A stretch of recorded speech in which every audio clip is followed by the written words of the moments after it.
In terms of the future, I hope that within my lifetime, maybe we can answer an old question that humans have been asking themselves for a very long time. Are we alone?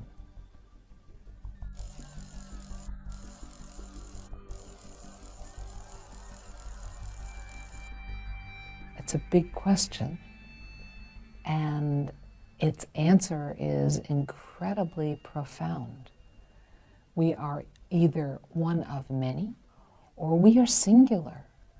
That's amazing. And that realization, if nothing else, should motivate us towards better stewardship of ourselves and this planet. What SETI is using the tools of the astronomer. We're using optical telescopes and radio telescopes.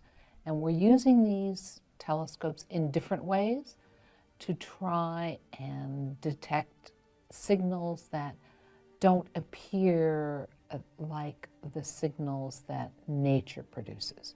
So they look artificially engineered.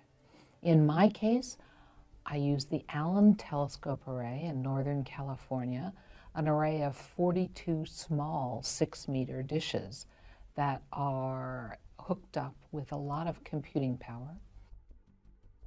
What we can say is that for the past few decades, what we've learned about extremophiles, forms of life here on Earth that we never expected, that are able to thrive in the most extreme conditions, in boiling battery acid without sunlight, frozen in ice, or in the cooling tanks of nuclear reactors.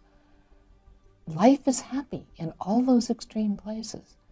Maybe that means that the habitable real estate out there in the cosmos is a bit more expansive than we might have thought. So extremophiles have been game changers, and exoplanets have been game changers. Back in 1995, planets were a good theory, but we didn't know about any planets in orbit around a normal star.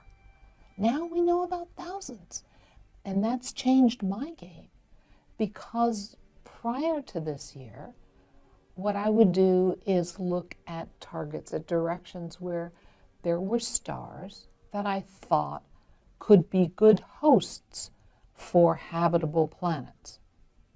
But I didn't know there were planets there. Now I can point my telescope where there are planets.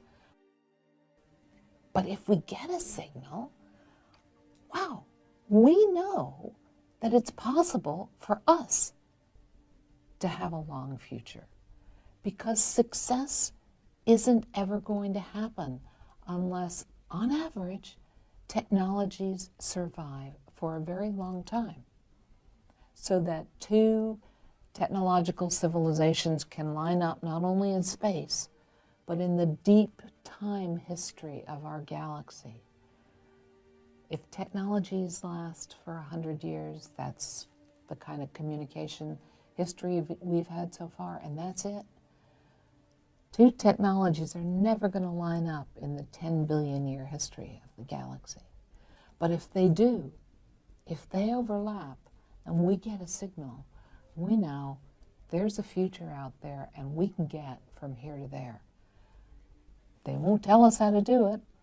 I'm not talking about extraterrestrial salvation, but just a proof of concept that it's possible to become an old technology.